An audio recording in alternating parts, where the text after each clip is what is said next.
Donc, bonjour tout le monde, bienvenue à notre conférence mensuelle du mois de mars avec José Chénard qui va, qui est responsable, co-responsable de l'axe 2 du RQSPAL et qui va nous parler aujourd'hui de être père d'un enfant malade et handicapé, vulnérabilité et transformation. Sans plus tarder, je lui cède la parole. Merci José d'avoir accepté. Excusez. Merci François pour l'invitation. Bonjour tout le monde. Ça me fait plaisir aujourd'hui de vous présenter les résultats d'un projet de recherche qui a été mené auprès d'un petit échantillon de pères d'enfants ayant une condition médicale complexe, donc malades et en situation de handicap. C'est un petit projet qui a été financé par le RQSPAL et je profite de l'occasion pour les remercier de ce financement. Donc, il y a aussi deux co-chercheuses qui ont travaillé avec moi sur ce projet, dont Marianne Olivier d'Avignon, qui est aussi co-chercheur, et Annie Deveau, qui est co-responsable, c'est-à-dire de l'axe 2 du réseau, et Annie Deveau, qui est professeure à l'Université du Québec en Outaouais, au département de travail social. Donc, le plan de la présentation, je vais d'abord vous présenter brièvement la problématique à l'origine de ce projet, la méthodologie qu'on a privilégiée, un bref retour sur la question et les objectifs de recherche, et évidemment, les principaux résultats issus de cette collecte de données. Donc, on peut passer, oui, merci François. La problématique à l'origine de ce projet, en fait, on s'est intéressé aux enfants qui ont une condition médicale complexe. Peut-être, je t'inviterai, François, à cliquer sur le prochain acétate et sur la prochaine diapo et on reviendra ensuite. Qui sont les enfants qui ont une condition médicale complexe? En fait, ce sont des enfants qui ont une condition chronique complexe pour lequel il y a eu un diagnostic ou est en voie de diagnostic. Donc, c'est une condition sévère qui implique des incapacités physiques et intellectuelles importantes et parfois même une dépendance technologique à domicile, c'est-à-dire il y a un appareil quelconque qui compense le dysfonctionnement d'un ou de plusieurs organes. On pense par exemple au gavage, à la dépendance à l'oxygène ou encore à la trachéo, par exemple. Donc, ce sont des enfants qui qui ont des besoins intenses et continus, requièrent des soins médicaux et des thérapies spécialisées en ergo, en physio, en inhalo parfois même, qui ont évidemment des effets significatifs sur la famille. Ce sont des enfants qui utilisent beaucoup les services de santé, les services sociaux. Donc, il y a plusieurs médecins, plusieurs professionnels qui s'impliquent auprès de ces enfants qui ont aussi un effet significatif sur la famille. Donc, si on revient à la diapo précédente, s'il vous plaît, merci. Donc, c'est des enfants qui, comme le titre l'indique, qui ont une maladie, souvent une maladie orpheline, et qui ont des incapacités physiques et intellectuelles. Donc, les études documentent, il y a plusieurs études qui documentent les effets de la condition médicale complexe chez l'enfant. On révèle des effets sur la santé mentale des parents, détresse, dépression, anxiété. On dit même que compte tenu du risque, compte tenu de l'intensité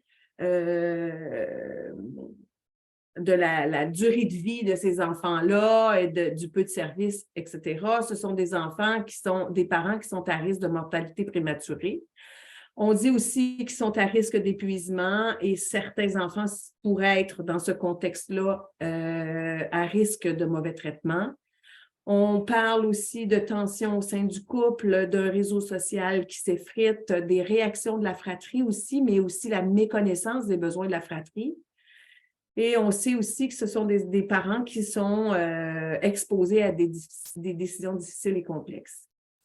Tout ça prend place dans un contexte sociopolitique aussi particulier, c'est-à-dire un réseau où dans le système de santé, il y a un déploiement technologique important. Donc, on en fait de plus en plus pour sauver la vie des enfants et d'enfants qui sont souvent très malades et polyhandicapés. Dans un contexte aussi où les ressources d'aide et de soutien ne répondent pas toujours aux besoins réels des familles, À titre d'exemple, des parents vont être obligés de créer des fondations, des parents ou des proches vont être dans l'obligation de créer des fondations privées pour arriver à recevoir du répit à la hauteur de leurs besoins, par exemple, ou de défrayer le coût de certains médicaments qui ne sont pas couverts par la RAMQ. Et dans un contexte social aussi où les normativités sociales sont importantes, créent des pressions substantielles sur les parents. On n'a qu'à penser à la nouvelle publicité de Naître et Grandir actuellement qu'on voit à la télé, qui dicte comment les parents doivent être des super parents et toutes les normativités entourant l'éducation bienveillante, etc., qui, on va se le dire, créent des pressions importantes pour certaines familles. Dans un contexte aussi où les études qui documentent les effets s'intéressent essentiellement ou rapportent essentiellement le point de vue des mères, donc on en sait très peu ou pas même, je dirais, sur la paternité dans un contexte de conditions médicales chroniques complexes. La méthodologie qu'on a privilégiée pour réaliser cette étude, c'est une recherche qualitative exploratoire participative. On a créé un comité aviseur composé de gestionnaires, d'intervenants, de pairs et des 3 chercheurs. Et on a consulté ce comité aviseur, on a fait plusieurs rencontres, en fait 5 rencontres pendant tout le processus de recherche. Les participants à ce comité nous ont aidés à élaborer les outils de collecte de données. Ils ont participé à l'analyse des données, bref, à toutes les étapes du processus. On a réalisé des entretiens semi-dirigés auprès de 11 pairs. 10 pairs occupent un emploi à temps complet au moment de la collecte de données. Un pair était à la maison. 3 pairs étaient séparés. 2 en garde partagée, un avait la garde complète de ses 2 enfants sévèrement malades et handicapés. Les entretiens ont été réalisés auprès de pairs qui résident dans la région de Montréal et ses environs. La collecte de données s'est faite en 2019-2020, juste avant la pandémie, et on a privilégié une analyse thématique. Pour ce qui est des questions de la question de recherche ou des sous-questions de recherche, en fait, quelle est l'expérience de père vivant avec un enfant ayant une condition médicale complexe? On voulait voir quelles étaient leurs réactions vis-à-vis de la maladie de leur enfant, quelles étaient les stratégies d'adaptation qu'ils mobilisent pour faire face à cette situation-là, quelles sont les relations qu'ils entretiennent avec les professionnels de la santé et comment évoluent leurs besoins et le type de soutien dont ils bénéficient. Les objectifs, le but et les objectifs, en fait, c'était d'améliorer les connaissances et de développer des interventions psychosociales adaptées au vécu de ses parents et de ses pairs et à leurs besoins. Donc, de connaître et d'approfondir la façon dont les pères vivent la paternité en contexte de maladie grave, de répertorier les stratégies d'adaptation, donc des stratégies individuelles, conjugales et extrafamiliales, que mobilisent ces pairs, de comprendre la façon dont le personnel médical et psychosocial agit avec les pairs et de définir, circonscrire les besoins et le soutien souhaités par ces pairs. Donc, les résultats, je vous présente quelques-uns des résultats issus de cette recherche. Fait à noter, le recrutement n'a pas été très difficile. La majorité, je dirais tous les pairs nous ont remerciés de s'intéresser à leur situation. Les pairs ont rapporté des motivations à participer à l'étude. C'était pour aider d'autres pairs, pour sensibiliser les intervenants, les décideurs à la réalité des pairs, dont ceux qui sont monoparentaux, faire reconnaître l'ampleur de la tâche parentale auprès de ces enfants et évidemment, d'augmenter l'offre de services, de développer des services en fait plus adaptés aux besoins des pères. Ils nous ont parlé de leurs enfants, bien que ces enfants sont dépendants, complètement dépendants pour toutes les activités de la vie quotidienne, bien que l'âge des enfants En fait, ce que je veux dire, c'est que c'est des enfants qui sont complètement dépendants, c'est-à-dire qui sont alimentés par gavage, qui sont en couche. Malgré toute cette situation-là, c'est des enfants qui sont non-verbaux. Malgré tout, les parents arrivent, les pères qu'on a rencontrés arrivaient à trouver l'apport important de leur enfant dans leur vie, arrivaient à parler des qualités de leur enfant, bien que ce sont des enfants qui ont une espérance de vie limitée. Les pères disent que c'est un enfant souriant, sensible, affectueux, qui a une vie intérieure très riche, qui s'exprime par le regard, etc.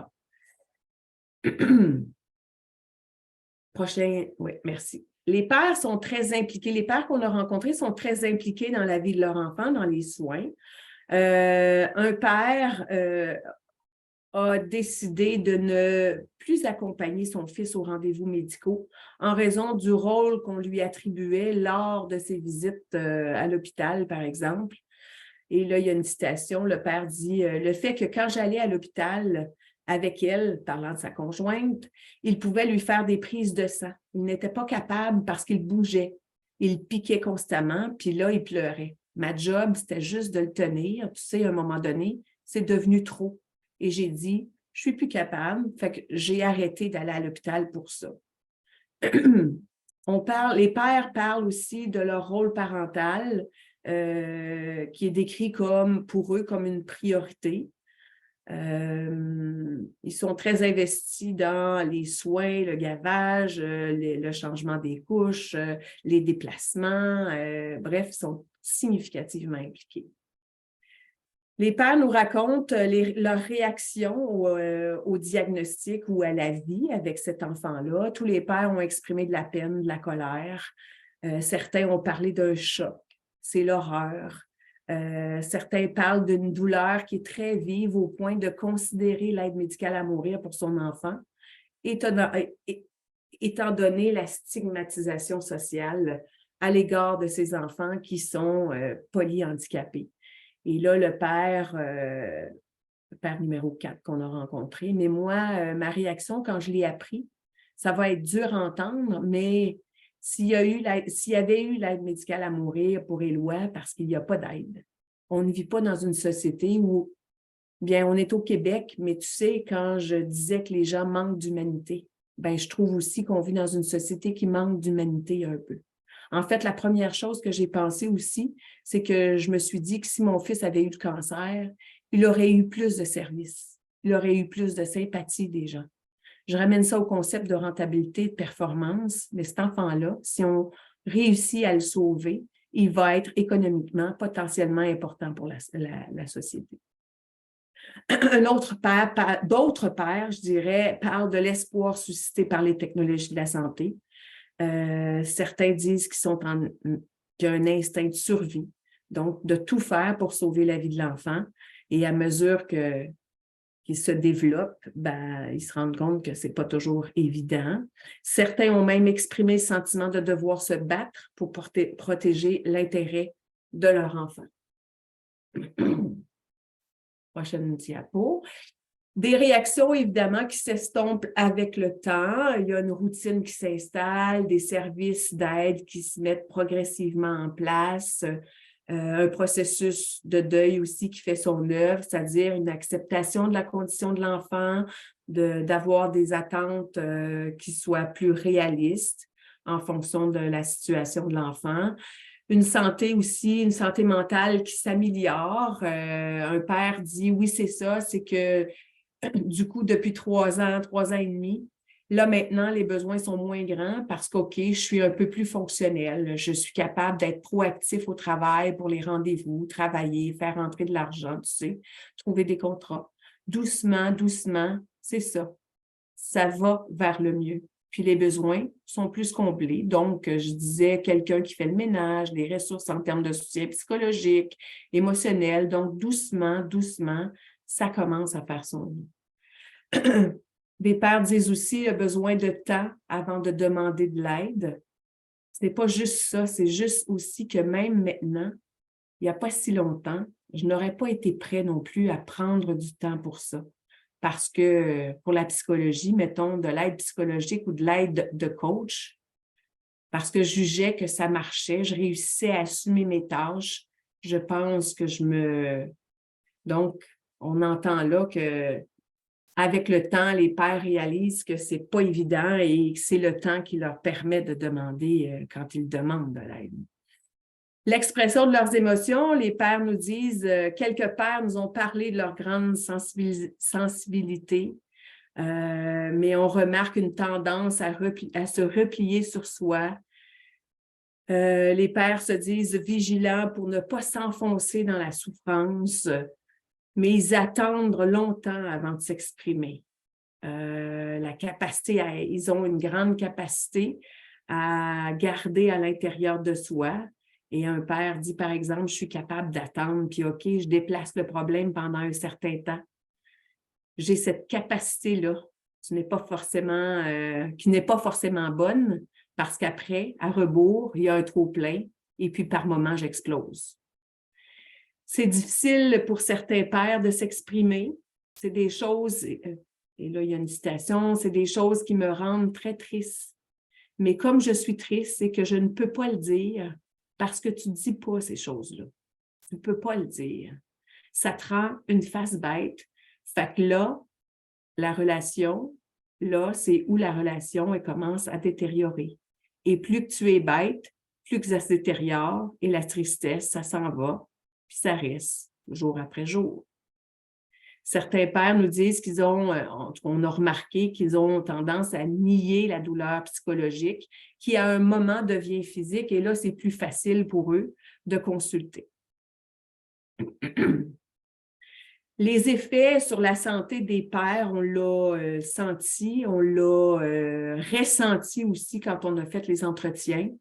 Les pères parlent d'une fatigue extrême, d'un découragement par moment, le sentiment de surcharge, un sentiment de manquer de liberté. Certains disent avoir le sentiment d'être emprisonné à la maison. D'autres disent manquer de temps pour soi. Certains parlent de la culpabilité face à la condition de l'enfant, la culpabilité face à la séparation, mais de la culpabilité aussi face à certaines pensées qui sont jugées, perçues comme étant non légitimes. Et là, je vous donne une citation. Il y a des choses, des fois, que quand je suis avec le nom de sa fille, qu'elle hurle, qu'elle pleure, qu'elle n'est pas bien, qu'elle ne peut pas me parler, que je ne sais pas si elle ressent quelque chose. Tu sais, est-ce qu'elle ressent quelque chose? Est-ce qu'elle comprend? D'ailleurs, c'est pour ça que j'ai voulu descendre dans le sous-sol, parce que je ne voulais pas que tout d'un coup, qu'elle comprenne quelque chose. Probablement qu'elle ne comprend pas, mais des fois, je me suis dit, est-ce que c'est bon pour elle d'être là? Est-ce que c'est bon pour nous qu'elle soit là? Tu sais, l'aide médicale à mourir. Tu sais, c'est quelque chose qui, dans cette situation-là, c'est une situation qui est particulière.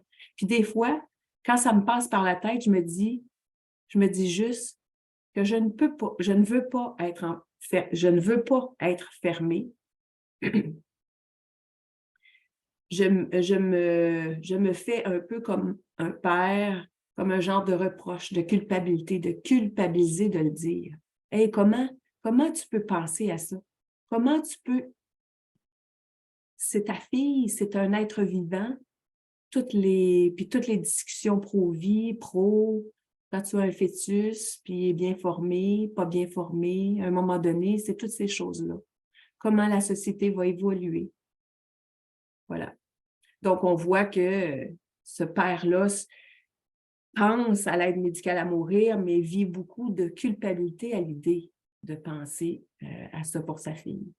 Il y a des effets aussi, d'autres effets, des maux physiques, comme je le disais tantôt, mais en fait, une souffrance psychologique qui devient, à un moment donné, qui se traduit en des maux physiques comme des segments de nez, des sueurs froides, des problèmes intestinaux, des maux de dos, des bursites. Des pères vont parler aussi de leur santé mentale fragile ou de leur détresse psychologique. Certains sont en arrêt de travail au moment de l'entretien, certains sont en dépression, d'autres vivent de l'anxiété, de l'épuisement, du stress. Un père a même dit qu'il se sentait en mode survie. Il y a des moments où certains pères nous ont raconté qu'ils ont risqué de perdre le contrôle. Ils ont déjà eu l'idée de faire du mal, de ne plus vouloir l'enfant. Donc, c'est quand même très préoccupant. Des effets amplifiés par le contexte dans lequel ces pères se retrouvent, le cancer d'une conjointe, par exemple, la maladie d'un proche, d'un parent, ou des tensions post-rupture. Il y a évidemment, les pères nous ont parlé aussi des effets sur la relation de couple. Plus de la moitié des répondants nous ont parlé de ces effets. Donc, les effets sur la dynamique de couple qui restent, somme toute, positives pour certains. Un père dit surtout par un manque de sommeil, on pense et on ne réagit pas de la même façon, mais je dirais qu'on est vraiment soudés ensemble. On est très complémentaires, heureusement à ce niveau-là. Je n'ai pas de problème. D'autres, toutefois, parlent de tension au point de provoquer la séparation du couple. Donc, il y aurait des enjeux de communication. Il semble qu'on est tout le temps en train de se parler de la logistique, de comment on organise les soins de Maïka, puis tout ça. Juste parler de nous deux, ça ne se passe jamais. C'est comme si on a vécu ça tellement différemment, à des étapes différentes. On s'est perdu en somme à travers tout ça, on s'est perdu. C'est comme ça que j'ai pu comprendre. On a vécu des choses à des étapes différentes. D'autres pères parlent aussi du pas ou du peu de moments d'intimité au sein du couple.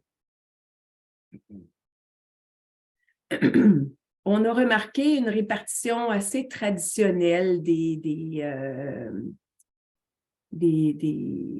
rôles au sein du couple. En fait, on a 10 pères qui travaillent et un père qui reste à la maison. Une répartition traditionnelle des rôles qui serait motivée par des aspects financiers, c'est-à-dire le salaire le moins élevé qui reste à la maison. Donc, le parent qui a un salaire moins élevé reste à la maison pour s'occuper de l'enfant. On pense aussi, on a identifié des représentations assez stéréotypées quand même des rôles. Et oui, parce que la maman, ce sera le côté plus sécurité affective, je pense émotionnelle vis-à-vis de lui. Je pense qu'avec elle, il va beaucoup plus se permettre. Elle est beaucoup plus dans l'écoute, beaucoup plus dans l'aspect émotionnel. C'est la maman, qu'on le veuille ou non. Je ne veux pas la défier à ce niveau-là. Mais maintenant, moi, ça va être plus le côté, comme je disais, le côté joué, le côté ludique. OK, c'est le fun. C'est des choses comme ça. Des pères nous ont parlé aussi des tâches de papa, comme des tâches, les travaux d'entretien extérieur, nettoyage des gouttières, la tonte du gazon, du déneigement. Un papa est différent d'une maman dans le sens que quand quelque chose pète ici, genre, je veux dire, l'année passée, j'ai eu un débordement de sol. Tu sais, tous les égouts. C'est qui fait ça? Ben, c'est le papa. Bon, ben, quand le papa, il a la maman, tant bien, tant mieux, parce que maman s'occupe des enfants, puis papa, ben, lui, il fait les travaux. On a également été à même de constater des enjeux professionnels. Les conditions de travail, il y a des conditions de travail qui facilitent la présence du père au rendez-vous. On a remarqué qu'il y avait des patrons qui étaient compréhensifs, qui témoignaient de l'empathie, offraient un horaire flexible, permettaient le télétravail bien avant la pandémie. Le papa numéro 6 qui dit « Mon employeur est au courant de la situation ». Donc, ils sont très, très... c'est embêtant de faire l'inverse, mais ils sont très sensibles à cette situation-là.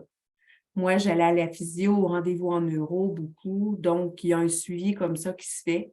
Puis l'implication, oui. Moi, une fois par semaine, j'allais en physio avec lui le matin. Donc, j'étais capable de moduler l'horaire en fonction des rendez-vous de l'enfant. Je suis capable de travailler à partir de la maison quand j'en ai besoin aussi. 35 heures semaine suffit pour ce que je peux faire. Le reste, travailler à partir de la maison. J'ai un patron qui a beaucoup de compassion pour la situation également, alors le travail me permet. C'est sûr que ça fait longtemps que je travaille ici. Ce qui nous laisse croire que les pères qui ont un nouvel emploi, c'est peut-être un petit peu plus difficile pour eux. Prochaine diapo. Des enjeux professionnels encore, difficulté à concilier travail, famille, soins pour près de la moitié des participants. Pour certains pères, c'est un changement de carrière qui est inévitable, des opportunités de promotion qui sont limitées. Moi, mon travail, je commençais à midi et je leur disais, est-ce que je pourrais, s'il vous plaît, le mercredi, je peux arriver à 13 heures, enfin à 14, 15 heures. C'était la course. Je partais vite. Dès que le traitement était terminé, je les déposais et j'allais au travail, par exemple. Mais sur 1 an et demi, j'ai vu que ça commençait à peser au travail. Puis à un moment donné, il y a eu une promotion. J'ai postulé sur la promotion. Logiquement, c'est moi qui aurais dû l'avoir parce qu'on était 2 à postuler sur le poste. Puis finalement, ils ont préféré prendre quelqu'un de l'extérieur. J'ai senti que, parce que personnellement, je pouvais être moins présent aussi. Certains vont devoir diminuer leurs heures de travail, donc ce qui engendre un appauvrissement. En fait, c'est bien évident, moi, du travail, je travaille moins. J'ai peut-être avant, j'ai diminué mes revenus, peut-être depuis 5 ans, à peu près de 30 à 40 %. Je suis content, je ne suis pas mécontent, ou bien évidemment, quelque part, ça peut être freiner mes ambitions parce qu'en fait, j'ai dû renoncer à des contrats qui m'auraient fait beaucoup plus avancer. Mais bien, en fait, pour moi, en fait, c'est mes enfants qui sont la priorité. Prochaine diapo. On remarque qu'il y a des absences répétées au travail et pour cette raison-là, des pères nous racontent avoir perdu leur emploi. Il y a des pères qui nous parlent du stress qu'ils vivent au travail. Ils s'imposent une pression pour garder leur emploi, maintenir leur rythme de vie d'avant la maladie de l'enfant, de la naissance de l'enfant. Certains vont parler de précarité d'emploi. Certains disent qu'ils ont dû arrêter de travailler pour des raisons de maladie, d'épuisement. D'autres pères vont nous parler de du sentiment de devoir performer. Certains ont pris la décision délibérée de ne pas informer leur employeur de la présence de leur enfant dans leur vie et de sa condition. Pourquoi? Parce qu'ils craignent de perdre leur emploi, parce qu'ils craignent de ne pas être traités de la même façon que les autres employés, parce qu'ils craignent de perdre des opportunités de promotion. Et là, j'ai perdu la notion du temps. Il me reste quelques minutes. En fait, on voit en gras, là, je risque d'être perçue comme une personne qui n'est pas fiable, qui n'a pas de confiance, parce que je ne serai pas là. Donc, c'est pour cette raison que les pères évitent d'aborder le sujet ou de même le cacher, de cacher la présence de leur enfant handicapé, malade et handicapé à leur employeur. Prochaine acétate. Acétate, ça traduit mon âge, hein, je m'excuse. Prochaine diapo. Des enjeux financiers, évidemment, des coûts élevés, des soins et des activités, par exemple, des camps de jour adaptés, levée de fonds. Certains pères disent qu'ils sont malaisés, mais très reconnaissants que des proches ou des membres de la communauté organisent des levées de fonds pour les aider financièrement. Et un père dit, par exemple, ma famille, je parle d'un oncle et d'une tante qui ont décidé de faire un brunch annuel pour nous aider, notre famille. Alors, une fois par année, il y a un brunch au nom d'un club social de leur localité. Et là, réponse de la communauté, c'est complètement hallucinant. Il y avait plus de 400 personnes qui sont venues au brunch, des gens qui nous ont donné. Ils nous ont fait des dons financiers significatifs. Il y a quelqu'un qui nous avait offert une voiture adaptée. Il y a des enjeux évidemment familiaux. Plus de la moitié des participants de notre échantillon parlent de ces enjeux, donc d'une diminution, d'une absence d'activité familiale. l'obligation de prévoir à l'avance des activités familiales parce qu'ils ne peuvent pas amener l'enfant avec eux, donc doivent trouver une ressource de répit, ce qui n'est pas une mince tâche. Et justement, les pères nous parlaient de la gymnastique incroyable que suppose l'organisation de ce répit, prévoir la médication. Il y a toute la question de l'incertitude. Il est possible qu'on prévoit un répit dans un mois, mais que finalement, la condition médicale de l'enfant fasse qu'on ne peut pas aller en répit, donc on doit annuler notre activité. Et là, la fratrie est très déçue, etc., etc. Prochaine diapo. 7 participants parlent des effets sur la fratrie. Ils sont conscients des exigences que la condition médicale de l'enfant a sur ses frères et sœurs. Les pères vont décrire la fratrie comme une victime collatérale. Ils vont parler de la tolérance, de la grande résilience de la fratrie. Ils vont se questionner quand même sur les effets à long terme chez la fratrie, vont déléguer des tâches aux enfants plus âgés ou vont les impliquer dans les soins. Ils vont expliquer la situation à leurs autres enfants. Vont se considérer chanceux car la fratrie est facile à vivre. On peut se poser des questions. Est-ce qu'ils en parlent de ce qu'ils vivent à leurs parents? C'est une question.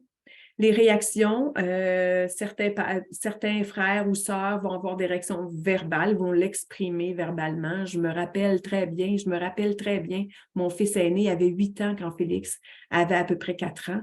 Il avait dit une chose avec un gros soupir. « Occupez-vous de moi un peu, vous passez votre temps à vous occuper de Félix. » D'autres réactions plutôt comportementales par des crises de la fratrie. Prochaine diapo.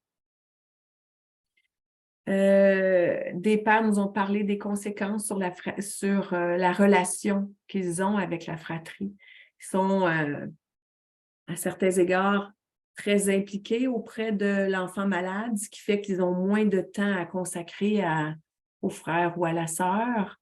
Une autre chose, ça cause aussi, parce que moi, je dépense beaucoup de temps avec mon garçon. Je n'avais pas beaucoup de temps avec ma fille, donc à 14 ans, elle a décidé de s'en aller avec sa mère. Je suis certaine qu'éventuellement, je vois déjà que Camille développe un lien plus fort avec ma femme qu'avec moi, parce pas qu'elle me rejette, mais... Donc, des pères vont chercher des alternatives pour atténuer les effets sur la fratrie en passant du temps seul avec la fratrie, il y a des pères qui partagent le temps passé avec la fratrie, avec l'enfant et la fratrie s'alternent. La maman va s'occuper de l'enfant pendant que le père va aller avec la fratrie et vice-versa. Il y a des enjeux sociaux. Plus de la moitié des participants parlent de la distance sociale qui s'est créée depuis l'arrivée de l'enfant. Manque d'ouverture. Certains vont parler du manque d'ouverture de la société, plus de sympathie et de soutien pour les enfants atteints d'autres conditions comme les enfants atteints de cancer, l'impression de vivre dans un monde parallèle, un père retenu... ah oui, les pères parlent de leur retenue à parler de la situation de leur enfant, de sa maladie, de ses handicaps, étant donné des malaises que ça peut créer chez chez leurs collègues de travail, par exemple, ou même leurs proches.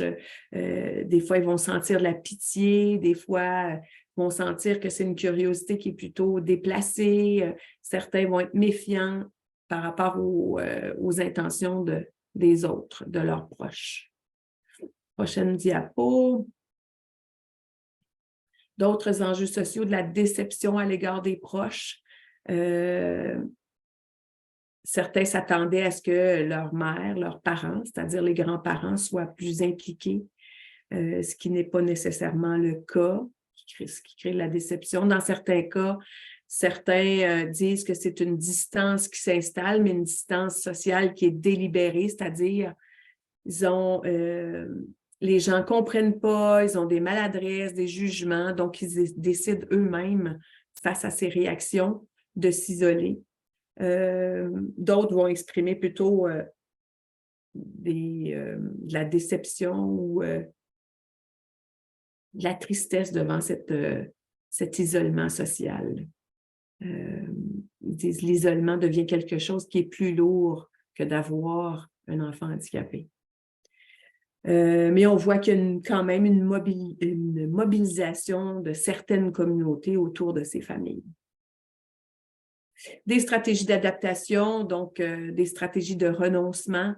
D'autres vont être proactifs, donc chercher des solutions, demander de l'aide. D'autres vont se ressourcer, c'est-à-dire avoir des loisirs à l'extérieur de la maison quand c'est possible, vont aller au gym, vont faire de la méditation, des arts martiaux. Certains parlent de la spiritualité, des activités avec des amis, 1 à 2 fois par année. Le répit, c'est aussi une stratégie. Des groupes de soutien pour les pères. Certains y participent, il y en a peu, mais des stratégies d'adaptation aussi travaillées. C'est un lieu, un refuge. C'est un lieu pour se changer les idées. Vivre le moment présent, ne pas anticiper l'avenir, garder l'espoir, s'impliquer socialement dans des organismes qui viennent en aide justement à des enfants comme le leur. Ça procure un sentiment d'accomplissement. Prochaine acétate, diapo. On parle des effets de la condition de l'enfant, mais quand je dis ça transforme aussi, les pères nous ont parlé des nouvelles habiletés qu'ils ont développées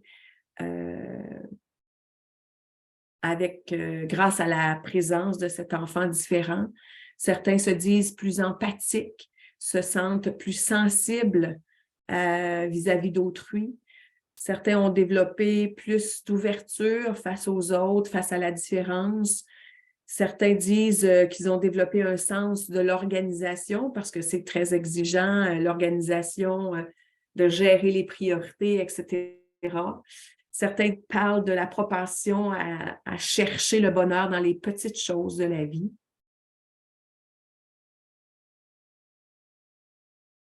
Certains nous ont parlé aussi de leur rapport aux institutions, aux intervenants. Et là, on remarque un manque d'humanité, c'est-à-dire un sentiment d'être traité comme un numéro, manque de respect, de bienveillance, la façon dont on annonce les diagnostics, parfois au téléphone. Des intervenants qui manquent de préparation, le roulement de personnel, donc qui ne permet pas la création de liens. Le non-respect de la langue des parents, le manque de considération pour le père, on s'adresse surtout à la mère, le temps d'attente lors des rendez-vous qui est très long, le sentiment de devoir s'imposer, s'affirmer, se battre pour obtenir des services et une fois que tu te bats ou que tu t'affirmes, ben là, il y a une étiquette qui t'est associée et cette étiquette-là est lourde à porter. Ça, 4 pères en ont parlé quand même. Une bureaucratie et des délais d'attente, la lourdeur de la gestion du chèque emploi-service, par exemple. D'autres ont parlé de l'impression que les enfants, je l'ai dit tantôt, j'ai effleuré, là, les enfants sévèrement handicapés n'ont pas droit aux mêmes services que les autres enfants. Des besoins. Quand on les questionne sur les besoins, en fait, il n'y a pas de réponse spontanée, c'est difficile, les pères ne savent pas trop. Connaissent pas trop. Ils savent pas, ils disent que c'est difficile de demander de l'aide, ils sont gênés, ils sont pas conscients de leurs besoins. Il y a un père qui a même dit, je réalise même pas que j'ai besoin d'aide. Ils ont besoin de répit, ils ont besoin d'aide à domicile, ils ont besoin de parler, d'échanger avec d'autres pères comme eux, respect et reconnaissance, ils ont besoin qu'on respecte et qu'on reconnaisse les droits de leurs enfants. Parle du soutien financier pour pallier la perte de revenus et les coûts associés à la maladie ou au handicap de l'enfant. Et quand on parle d'avenir, ben, il y a des inquiétudes multiples, des inquiétudes par rapport au placement. Est-ce qu'on va être capable de maintenir le rythme? Certains expriment de l'angoisse suscitée par la transition à l'âge adulte. Certains, évidemment, savent que l'enfant va décéder. Ils envisagent, ils réfléchissent, ils commencent déjà à s'y préparer. Résilience, acceptation, souffrance. Discussion sur la détermination du niveau de soins. C'est des situations qui sont très difficiles, notamment pour les pères qui sont séparés et dont la relation avec l'ex-conjointe, la mère de l'enfant, est très difficile. Vieillissement ou la maladie, qu'est-ce qui va arriver quand nous, on va être malade ou quand nous, parents, on va être vieillissant ou on va mourir? C'est quelque chose qui les préoccupe beaucoup. Quand on leur demande quels conseils ils ont à donner à d'autres pères comme eux, ben, c'est assez étonnant parce qu'ils ont de la difficulté à nommer leurs besoins, mais ils ont des conseils à donner, adapter leurs attentes, être réalistes, modifier ses rêves et ses projets, garder espoir, apprécier le moment présent, être à l'écoute de sa conjointe, faire équipe avec elle, prendre soin de soi, même si eux-mêmes ont de la difficulté, mais ils reconnaissent que c'est important. Reconnaître qu'ils ont besoin d'aide et accepter l'aide qui est offerte. Donc, c'est étonnant parce que c'est des pères qui ont eux-mêmes la difficulté à demander et à accepter, mais ils reconnaissent, ils conseillent ça à d'autres pères, insister pour obtenir des services, donc faire des demandes de façon précoce. Donc, les résultats abondent dans le même sens que certaines études. Je vous l'ai dit tantôt, il y a peu ou pas d'études qui ont été faites sur cette population-là, les pères qui vivent avec un enfant gravement malade et handicapé. Mais il y a une étude récemment qui est parue en décembre dernier qui démontre qu'un père sur 6, un père d'enfants sur 6, voyons, vas-tu le dire, je m'excuse, un père sur 6 d'enfants ayant des besoins particuliers ressentent de la détresse psychologique. On observe aussi d'autres études qui parlent de la sous-utilisation des services par les hommes, la nécessité de développer des services adaptés pour ces pères, des interventions centrées sur l'action concrète plutôt que sur l'expression des émotions. Les intervenants doivent reconnaître le potentiel de croissance et de changement dont la souffrance est porteuse. Par rapport à l'AMM, c'est assez préoccupant.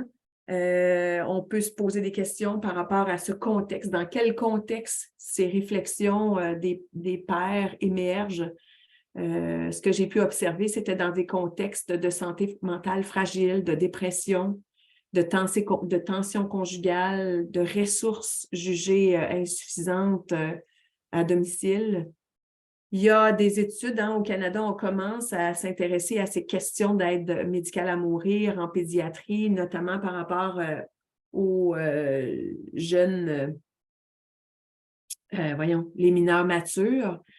Il y a des études qui disent que c'est important, pertinent de s'enquérir du point de vue des jeunes et des familles et non pas seulement de l'opinion des décideurs et des intervenants, d'où l'importance de réaliser des études pour comprendre ce que pensent les jeunes et leurs familles à ce sujet-là.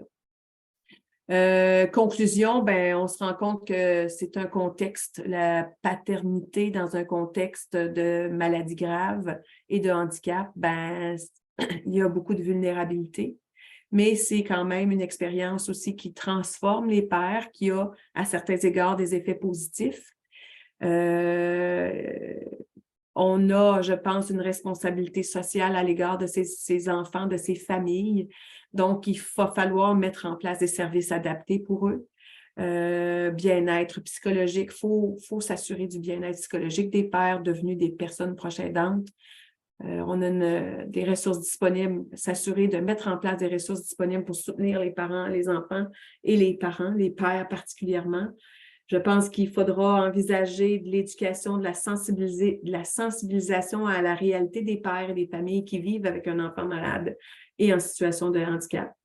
Des services adaptés, mettre en place des services adaptés à la réalité de ces pères et évidemment la formation des intervenants et des intervenantes. Voilà.